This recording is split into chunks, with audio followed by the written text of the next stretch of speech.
Today we had a lot of fun. We talked about motherhood and ancestral lineages and the importance of who you surround yourself with, boundaries, and letting go of the baggage that we have a tendency to carry, whether we want to or not, and just so much more. I love having conversations, and I want to say this by far really touched the most to the heart, just because it feels, I don't know, I feel connected. Thank you, yeah. Like there's a connection, those moments where you feel it, you feel me.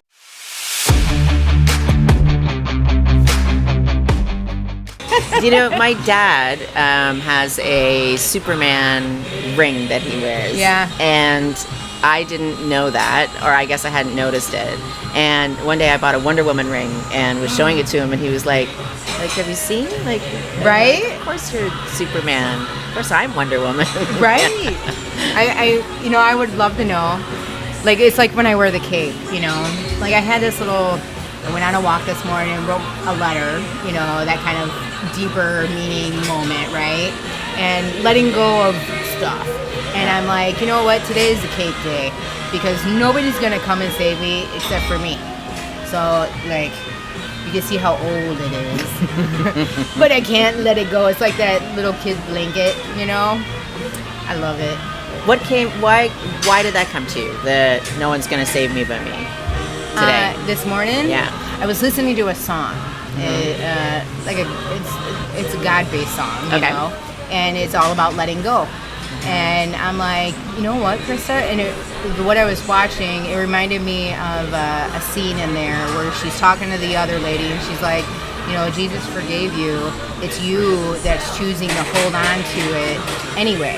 You're choosing to carry that shame with you. You're choosing to do whatever, blah, blah, blah. And I was like, oh my God, I'm still doing that too. So I didn't have to, but I was like, you know what?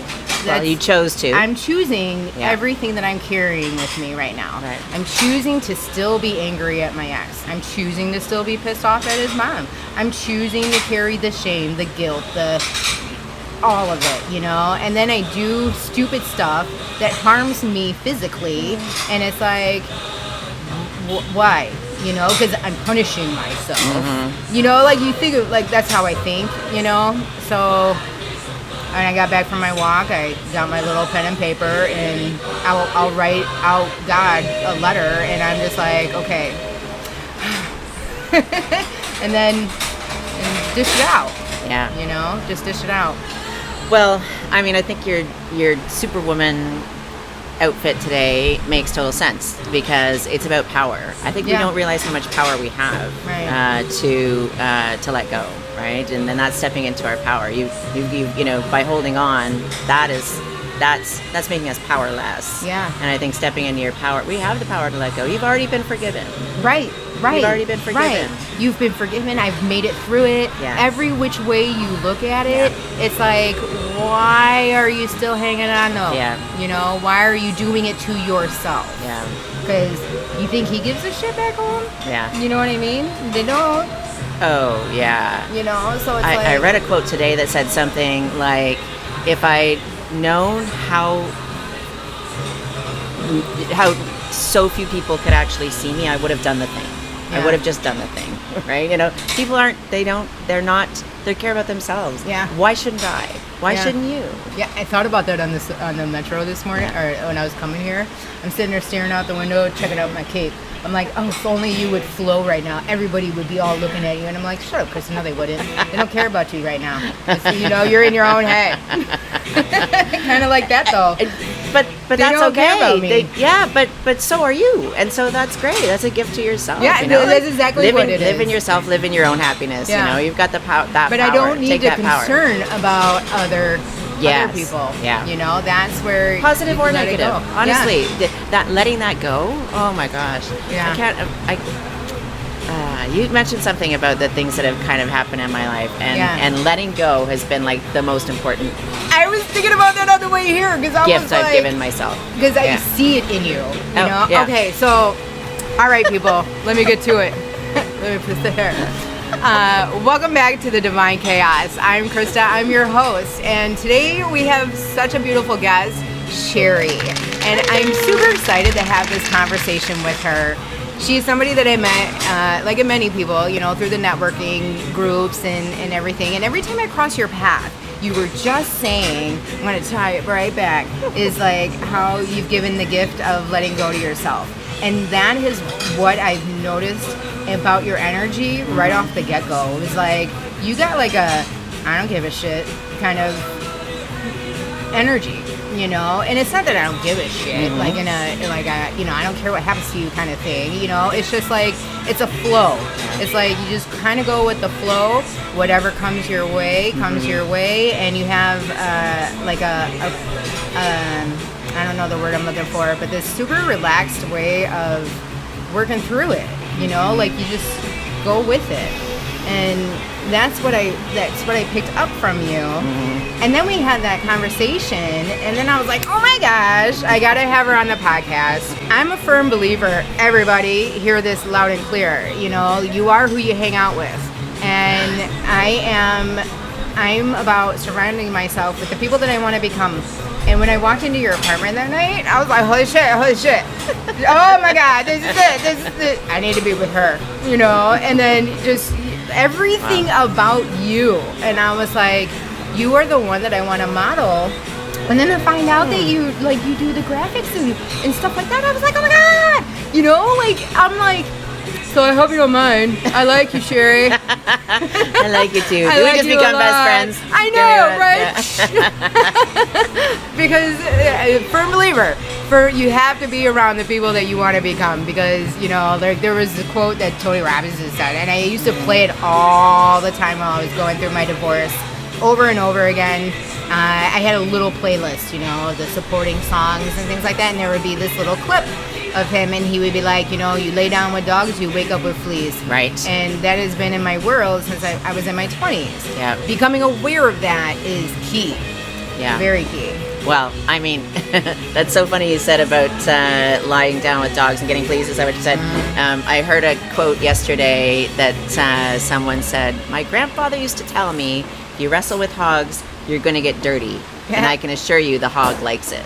Yeah. Ooh, I like that. I loved it too. Yeah. But it comes back to what we were just talking about, and it's about choice. You have the power of choice. Yeah. And the power of who you want to spend your time with. You know, who fills you versus who drains you. Like, you have that choice. I think a lot of times we think we are powerless, that we didn't have a choice, that we don't have a choice in the way things are going in our lives and the people that are in our lives. We have all the choice. And that is both frightening. Yeah. That was one of my things I wrote down today. It's frightening, can be. And but also just about the greatest comfort, I think. Yeah, I love that. The last thing that I wrote was I'm afraid of being too much.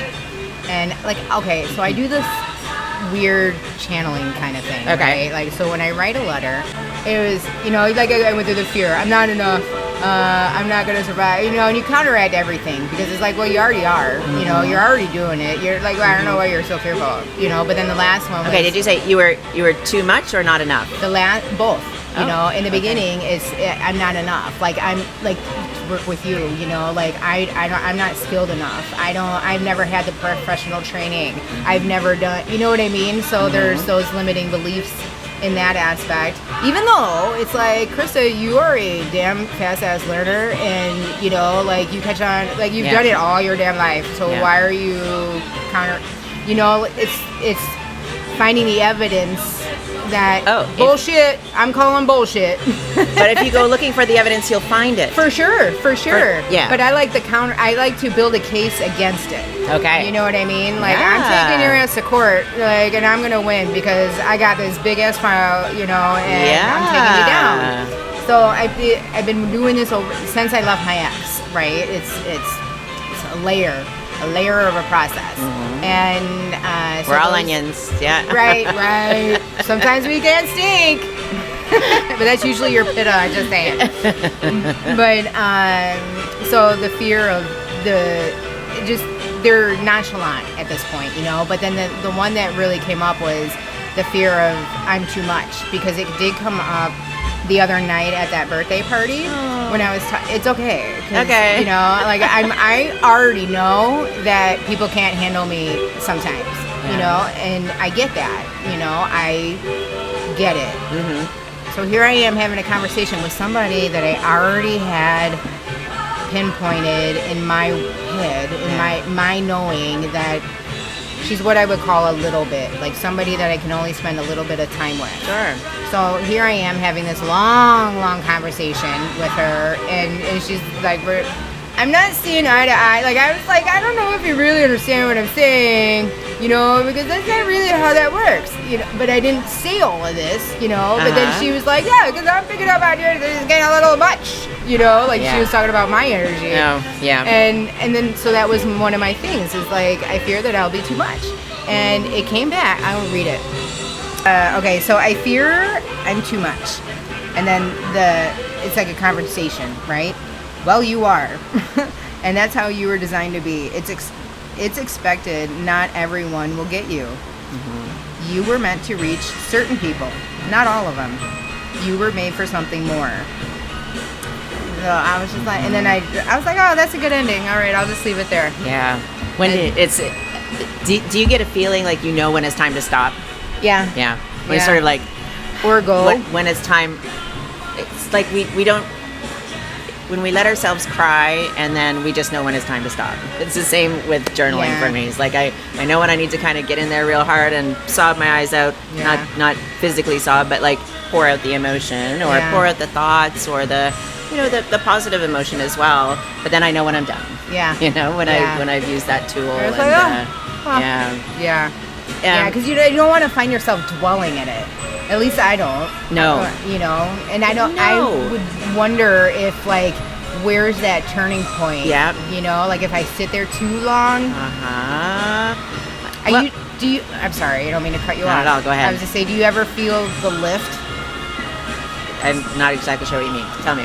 You're crying, and then you're feeling it come to an end, and I generally feel like a lift. Sure. Like, well, there's my ending. Yeah. You know, exactly. Like it's well, I mean, I think crying, laughing,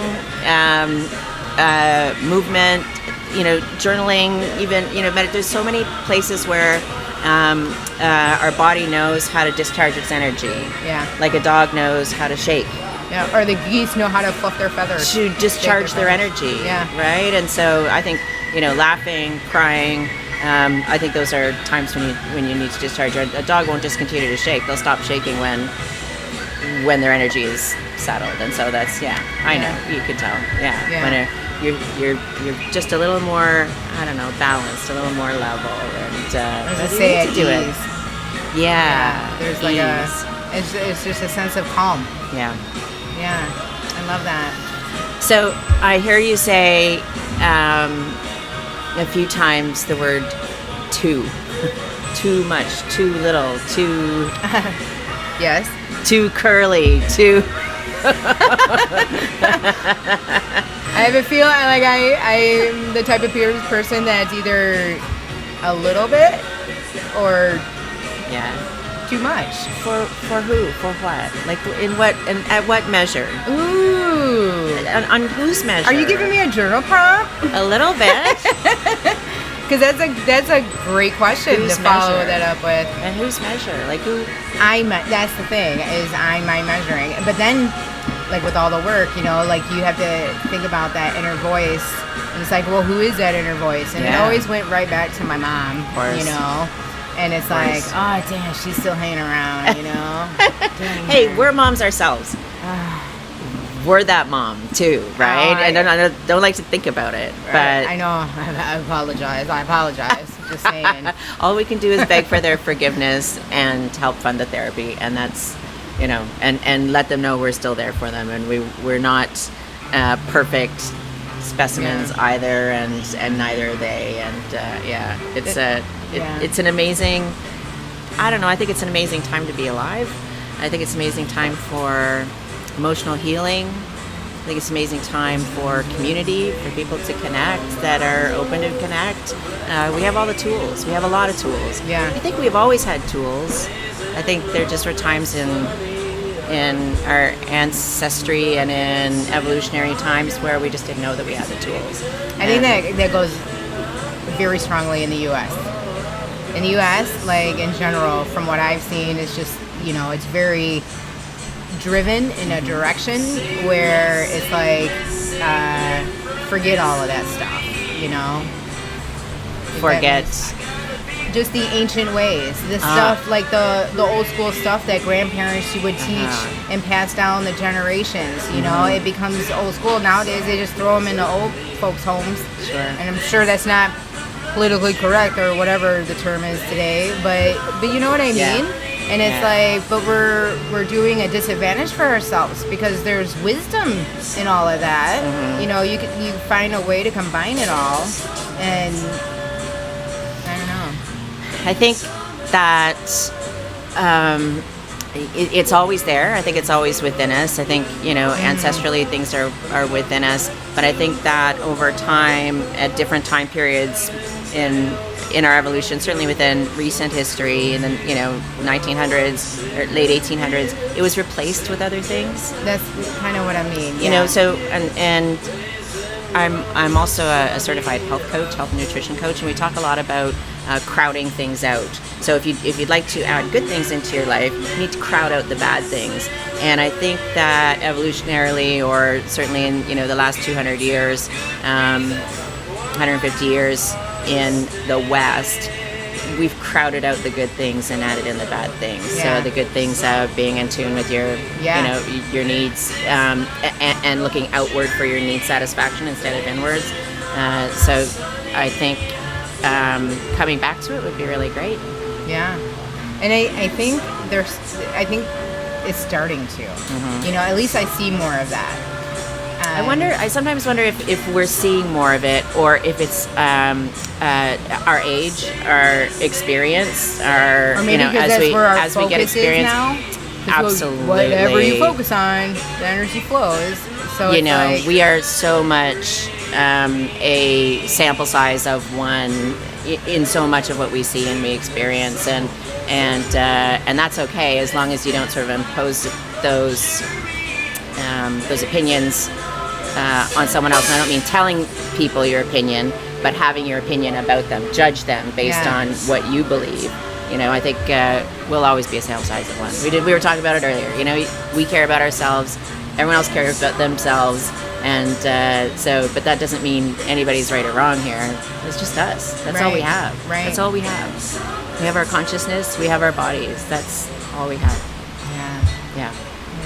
You're so full of wisdom. Oh gosh, I wanted to say something. I was thinking about coming here and wanting to sort of express how grateful I am for getting older. Yeah. And I am, but it's more that I'm grateful for the experiences. Yeah. And you can't have those experiences. When I see my daughter at age 28, I wish I could just tell her everything, that it's going to be okay. Things are just going to work out no matter what, or they're just going to happen. Things are just going to happen, no matter how hard you resist, no matter how hard you force. That grip. Something no is going to happen. Grip. It's gonna, like you got to hold on it. Mm-hmm. Well, there's two ways. There's to control it, exactly. Yeah. So either by resisting or by it's forcing. The grip. Right. It's resisting either I'm going to pull forcing. you along or push you or whatever's going to happen is going to happen, and it's whatever the result is going to be the result. So, and I don't mean that you don't have control over those things. What I mean is, you're going to be fine. It's just whatever happens is just going to happen, and you're going to deal with it when it gets there. But she can't know that. And me continuing to try to give her the lessons by talking her through it or trying to lead her to a space is me trying to control it. She needs to experience it in the way that I did. Right. I can be there to hear about it and witness it, blessedly witness it, with all the gratitude in the world that I can witness it. But she has to experience herself. I wonder if this is like more of a, hey Krista, let go of the rein. Well, I feel like I have done that with my kid, where it's like, it's where I keep telling myself, Krista, this is his journey.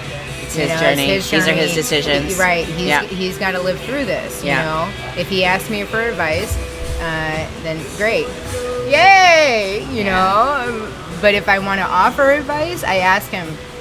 I'm like, hey, do you want it? You know, because I'm not gonna shove it down his throat like when he was little.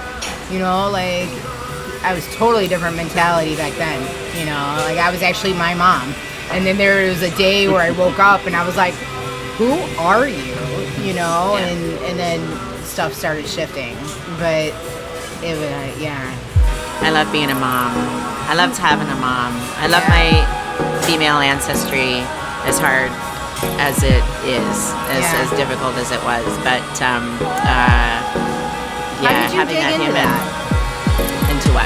Your female ancestry. Well, I just know that I have, I obviously have a long lineage, we all do, but I only knew my grandmother, who was Indigenous Canadian, and she was one of several children, I'm told 13, but she grew up in residential schools, so she was removed from her family as an Indian and placed in Catholic, certainly Christian schools that were intended to kind of kill the Indian out of the children, make them speak English or French. She spoke French and English because she was in Quebec and was not allowed to speak her Indigenous language, be with her family. She never told me, but I know that there were incidents of physical and sexual abuse. I'm sure. It just was in these places. A lot of children didn't come home, buried in mass graves. Just a horrible. I can't imagine the nervous system, terror that she had to live with growing up. And I always described her as a little bit nervous as a cat. Like she didn't like to speak up very much. She was always, made herself really small. So she was just her own woman. She didn't have any family. She had one sister that she knew of, but only saw her, every couple of decades. And she married a man when she was sort of released from the Indigenous home, who was not kind, who wasn't, not kind. And she had my mom. And they adored each other, my mom and my grandmother. My mom was an only child. So my grandmother was she wasn't an only child, but she presented as one. My mom was an only child. And then I was the first-born daughter and the only girl of my generation. And then I have my daughter, who's an only child. So the four of us, this lineage is super precious to me. And I feel, the epigenetic trauma that's gone all the way through. My mom suffered her own traumas, and as did I. And I see myself as not the one to break the generational trauma. I see that for my daughter, but I see myself as someone who supports her to do that. Absolutely. Yeah. Absolutely. Yeah. And so I wish so much for her. And she knows it. She sees it. She feels it. I think she was born into this world to do all the feeling for us and change it, turn it around. It is a burden for her. And I wish her the best in all of it. And we'll always be there for her. So, yeah. That's so interesting because I feel that with my kid. Like, he was my first manifestation. Because when I left my ex, my brother almost repeated exactly what he just did to me, but with his wife and his kids. And so it's like I feel like, holy crap, my kid got a double whammy here, Right. And I know there's been stuff that I've broken in that lineage, the whole past and everything like that, but I know it's not done, not by any means, and so the manifestation, I feel like when I did that, You know how it all works, you know. Well, actually, we don't, but you know what I mean. It's kind of magical. Yeah. And something came about because he is nothing like any of us, you know. And I feel like he's the one. What a gift delivered. Do you know? Yeah. Do you know what I mean? Like for sure. You know, I didn't know that I needed, you know, a pomegranate. But here I've got one, and wow, this is exactly what I needed. Right. And I just said that the other night to this guy that I started talking to. Yeah. I was like, you know, because he was talking about being a teacher, or he was quoting something. Mm-hmm. And I was like, you know, my best teacher has been my kid. The boundaries that he has, that's what I applaud him for. Sure. It's like, holy shit, if I had those boundaries growing up, I would not be who I am today by any means. So kudos. So where does he get those boundaries? What is it that allows him to? I mean, we have boundaries. I think we all have boundaries. It's whether we hold them.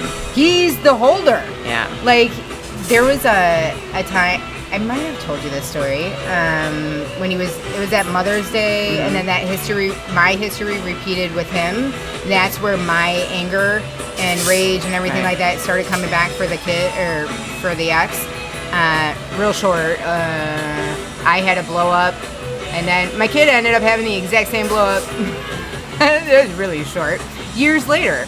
And after all this forgiveness and all this shit, you know, and then, the mother bear has been released. He has still yet to see that grandmother. And it's been since 2018. He's like, I don't care to be around her. Yeah. You know? Yeah. And I'm just like, holy hella boundaries, man. Yeah. I would have hold that because, you know, it's his mental health. I mean, that's taking up time. That's exactly how he looks at it. Time in his brain and space in his brain and energy that could be used for something else. We crowd that stuff out and we add in, you know, the good stuff. Yeah. That's Yeah. Lean into the resistance. He's a smart one. Aren't they? Yeah. And that's so back in the day, everybody, like my generation and beyond, they would be complaining about the millennials.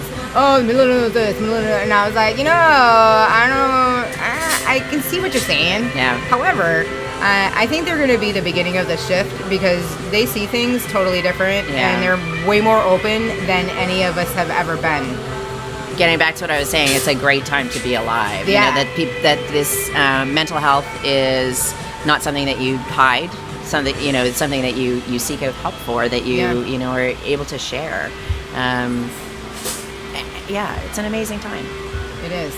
I agree. Good for us. It was the little clip that it's like a podcast that they do, and it's one of my favorite actors on this show, and he was talking about the burnout, you know, like he's an actor and now he's in his off season and he's trying to run around people pleasing and everything like that. So just like, it was like you were just saying, how it's like, I'm surprised I'm talking about this, but you know, there's a reason, right? And then all of a sudden one of the hosts chimes in because she's relating, and you know, because we all go through it. But now it's okay to talk about it. Yeah. You know? I think at the end of last year, I don't know if you do this every once in a while. At the end of last year, I, for about 2 months, couldn't get out of my head this saying, you are not alone. Yeah. You are not alone. And so, just like, you know, you start to notice things, I kept noticing what that phrase meant for me, or what that phrase meant in the world, and kept seeing more and more evidence of what that meant. You are not alone. And for me, it meant a few different things. The most important one was whatever you've been through or are going through, someone else has been through it. Yeah. And has survived.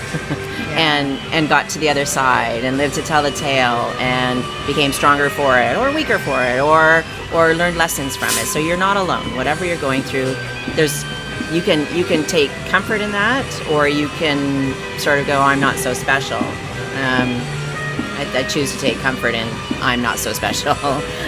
You know, whatever you've gone through, someone else has gone through, and then not do I only take comfort from that, I take strength from that, knowing that, you know, people can get through pretty awful things. Whatever awful thing I'm going through, I can get through. I'm not alone. Yeah. And that there are, and it was just demonstrated to me a few times that you're not alone. There will always be someone to help. You just need to ask. Yeah. You need to ask. That's the hard part. Both of those are actually hard. You know, like I know that feeling of alone. Mm-hmm. I would always say in my head, but they haven't been through what I've been through. You know, like, but I think that's the ego.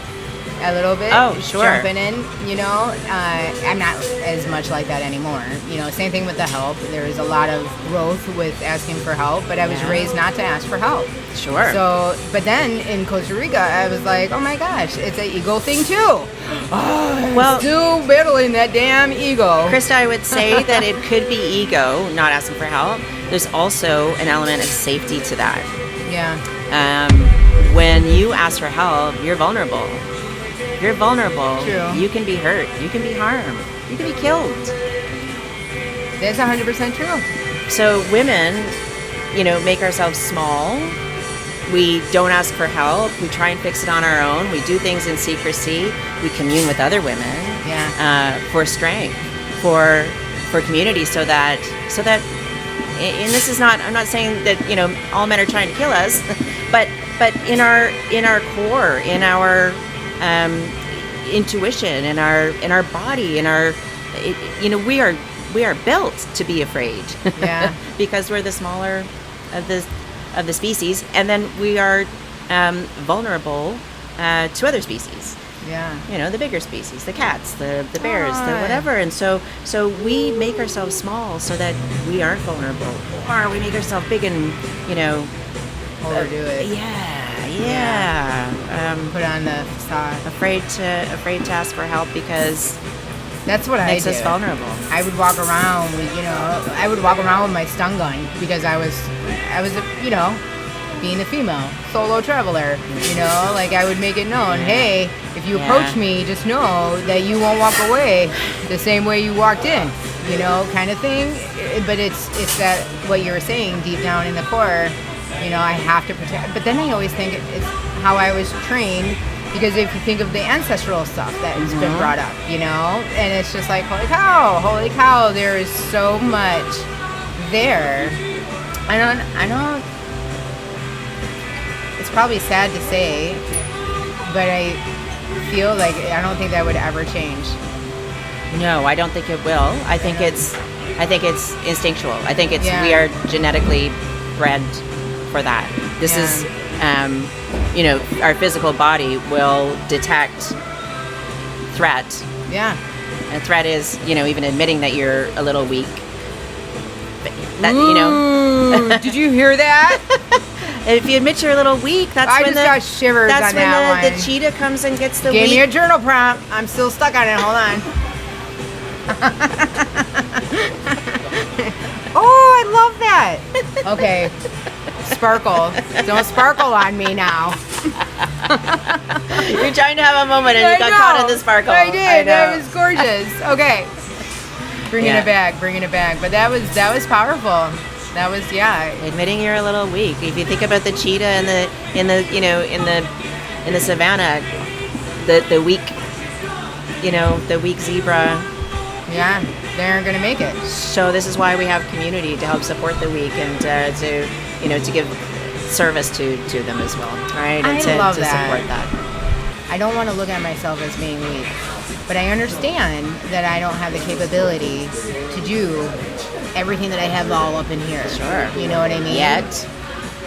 Right. Yet. Or to the ability that I hold of myself up here. Does that make sense? Yep, absolutely. So how do I allow that grace to ease in, that acceptance to ease in, to be like, Krista, you're perfect as you are. I say that to myself all the time. Right. Are you believing it? That's the problem. Okay. That's the problem. Yeah. Because I haven't found the right words to be like, okay, that's believable. I can believe that. That's why I think that sometimes the promise of, or the practice of what people think is manifestation is not just saying it. You have to be as. You have to. Right. You can't just say Take the words. action. You have to take action that supports what those words are. And this is the balance that I'm trying to strike between knowing that I'm just consciousness and energy in a physical body. And then what my body has to do to honor the fact that I have a physical body. Anyway, so taking action is the one thing. The one way that I have learned to take grace, and this is what, after I finished with "You Are Not Alone" as a thought that kind of carried with me for a couple of months, another thought that carried with me for a couple of months at the beginning of this year was, someone has to be last. Someone has to be the worst. In everything. Someone has to have, clicked a mouse for the very first time in their life. Everyone does. There was a time when Beethoven never had laid his finger on the piano key, and then he did. And so being an absolute beginner at something, or being last, showing up last. I can give you a perfect example of when this came to me. Was I have a bunch of friends that love riding on the Cinto Costiera on a Sunday, and I love riding on the Cinto Costiera on a Sunday with my bike. I have my bike. I've always loved riding a bike. One guy is a really fast rider. He has got a high-tech bike, and he rides like 60 kilometers a couple of times a week, and he loves going super fast, and I know I'll never keep up with him. There are a few other people that ride that are definitely way fitter than I am, but they all want to ride together. And I remember the one Sunday morning messaging the group going, I don't really feel like it today, guys. I'm a little tired or feeling a little under the weather, so I'm not coming today, but to enjoy the ride. And I wasn't sick. I wasn't, under the weather. I wasn't not really feeling it. I was feeling like I wanted to go, but I didn't want to be last. I didn't want to be the one holding the group up. So then I was just upset that I missed riding. Yeah. I love bike riding, and I love being around people that are like doing similar things. So I sat real hard with that. And there was, part of it was I was worried what other people would think. And I don't generally care what other people think, so why was I so upset about this? Or what was I holding on to that I, couldn't, that I was afraid of showing up last? Someone's got to be last. Every marathon has someone who comes in first and comes in last. And you're not even doing a marathon. What does it matter? I'm going for brunch and a bike ride along a beautiful water, side bike path with people I like, who like me. Yeah. So what's the problem? So I realized that I actually don't really have much trouble with coming in last or being worst. Someone's going to be. Yeah. Like, why should it not be me? And then it allowed me the grace to go, hey, that person who showed up last, I don't feel bad for them. Well, I knew that already. I would never feel bad for someone who showed up last in a bike ride. My natural instinct Why couldn't it be me? Would be cheering them on. Yeah. Like, yeah, we did it. We did it. It doesn't matter. Right. So why can't it be me? There's no reason why it shouldn't be me. So I've really become very comfortable with not being good at stuff. I'm really good at a lot of things. One thing I'm not really good at, but I love doing, is playing my ukulele. I have a ukulele. And, I haul it out and now I'm getting good at it. But I remember the first few times I did, it was pretty horrible. Yeah. But I still love doing it. And will it stop me from doing it? No, never. Would I give up playing ukulele just because I was afraid to be bad at it? No. You see a lot of that today. Yeah. Or at least I do. I don't know if my kid was guilty of. I would say the oldest one. Where they walk into something, if they're not instantly good at it, they'll walk away from it. Right. And it's like, I think it's a function of kind of society and the way we go, right? Everybody, social media, it always comes back to social media, doesn't it? Yeah. The pretty shiny people that have everything going on for them, I should just be able to step into that as well. Right. Which is when you said you had a podcast, and I was like, wow, I'd always love to have a podcast, but I don't think I'm really good enough. Well, anyone can have a podcast. I don't mean just because, if Krista can have one, I can have one too. Look at the getup, come on. iPad. Like, the bravery for you to show up and do it. Yeah. It's first of all, it's brave as hell, as generous as hell for you to be sharing this in the world. So, there's a whole lot of other, right? Yeah. People say that kind of stuff, and I was looking at it as it's something that I've always wanted to do, and I wasn't, and I don't know, I moved out of the country, I'm not exactly a normal person, right? I'm sure you can relate with this. You know what? You're not alone. That's what I mean. You are, right? When I think, I've lived in two other countries besides my own country. I grew up in Canada. I lived in Bahamas for 11 years. That? It was amazing. And then I've been in Panama for 7.5 years. And I sometimes think to myself, wow, I'm super expat. I haven't lived in Canada for almost 20 years. Super expat. And but then I meet all these people. You kind of can't out expat them. Like they've lived in, all over the place. 15 countries, right? And have traveled all over the place. It kind of puts my stuff. I was like, wow, I did this little Caribbean You're not special. cruise. Right. You're not alone. Right? You lived in 2 different countries too, so more than? No. Oh yeah. Costa Rica. Oh yeah, you're right. Are you living here now? That's right. I have done that. There you go. You did it. I didn't think about that. Right? And at one point, you'd only lived in one. Yeah. And then you lived in another one, and now you lived in a second one. Right. So, Yeah. Start from nothing. Everyone does. We gotta high five ourselves. Yeah. It's like I don't want to live a life of regret. I don't want to come to an end and be like, oh, I wish I did that. It's the same thing with this podcast. It's like I am not famous. I have like a handful of subscribers, but for me it's not necessarily about that. Sure. It's more about just I'm just gonna do it. I want to play around. I want to.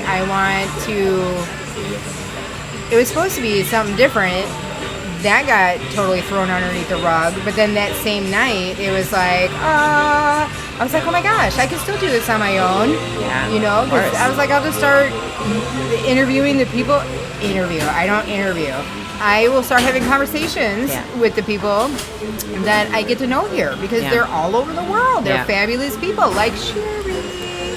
You were saying earlier about like the aging, and I remember, like think about it. You're back in your 20s, right? And everybody's like, oh my God, I'm turning 30.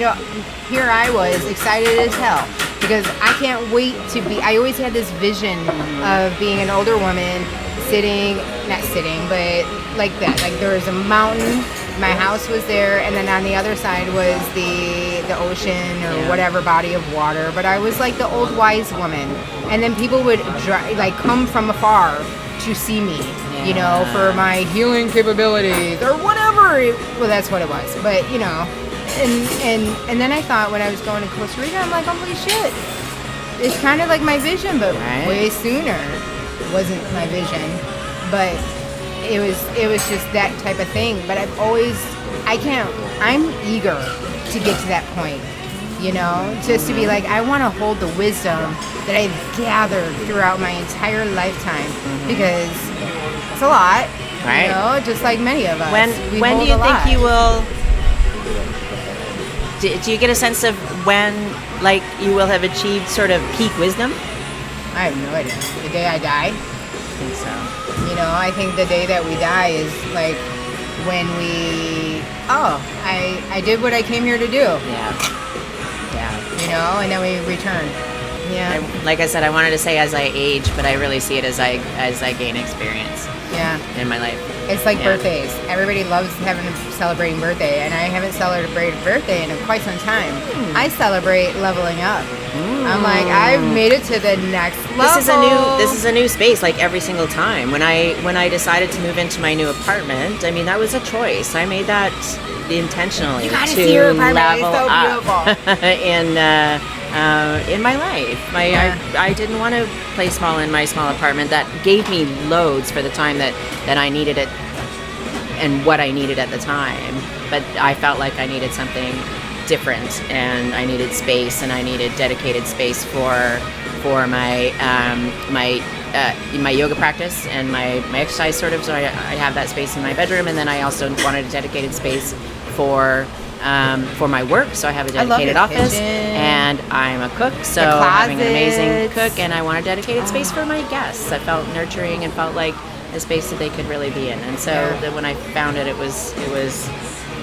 I knew what I needed, and this fit the bill. And then at some point it won't. It's going to be a time for me to change. I don't know what it's going to be or when, but that place will not be serving me any longer, and there will be something else that needs to serve me. And I have no trouble with moving on from things that don't serve me. Yeah, I thought about you. Okay, first Thank off, you. congrats. It's a beautiful upgrade. Absolutely beautiful in life and in the place and it's a choice. Space I and have everything. power. Yeah. And then I was thinking about you when I was looking at when I was talking about deja vu, and I was like, I could let go of this bench, but I was talking to I don't know who, but it was just about like how easy it is not for me to just pick up and go, because I still got all this baggage around. Not baggage, but I have all my bins. Possessions, yeah, there you go. That's a much nicer way to put it. Yes. All my possessions. Right? Like my kitchen pots and pans. Yeah. But I love my kitchen pots and pans. Sure. Yeah. I mean, I could stack them on top of each other and they can still cook. Wow. That's freaking amazing. Yeah. You can't get it at Walmart, with your Teflon scraping. So you have, you still have a choice. You have a choice. Right. You have the power in this. You can, find a way to haul them along with you, or you can thank them for their service and go find the next one. Right? I mean, this is not it doesn't have to weigh so heavy. This is your choice. If you want it, you keep it. I'm keeping it. I would rather wait till I get to where I want to settle. Because I'm where I'm at now. Obviously, I'm leaving. It was sight unseen. It's not what I expected. Whatever. It was only a stepping stone. Yeah, of course. And then where I'm going, only a stepping stone. So it's like I want to serve you at the time that they serve you. Right. And I want to get into that first place. And finally. You know what I mean? And then I'll see what no longer serves me. Sure. Once it's in that actual space. Except for the bench. I'll let the bench go. It could pay a couple of months of rent, Exactly. So, awesome. what a perfect thing. It was perfect. Yeah. It is perfect. Yeah. Life is perfect. Yeah. Oh my gosh. Okay, let me get serious now. This has been really awesome. It has been incredibly awesome. Yeah. I am so grateful to have felt so comfortable to be able to talk to you, and I'm so grateful that you are interested in what I have to say. And I hope someone else is too. And if they're not, it's here for them. It's available for them. Just like I am. Well, we said it a few times, and if I had a sort of a parting comment, it would be, remember, you have a choice. You have the power to live the life that serves you and serves your community, and don't be afraid to take it. That's beautiful. That brings us to an end, you guys. Thank you again for joining us, and see you next time. You think that's a fire, or is that a cooking place? A restaurant? A cooking place. Okay. The wind. And I want the cape to be like right, glowing. exactly, indeed. Right? I'm not gonna lie, you kind of are one of my favorites.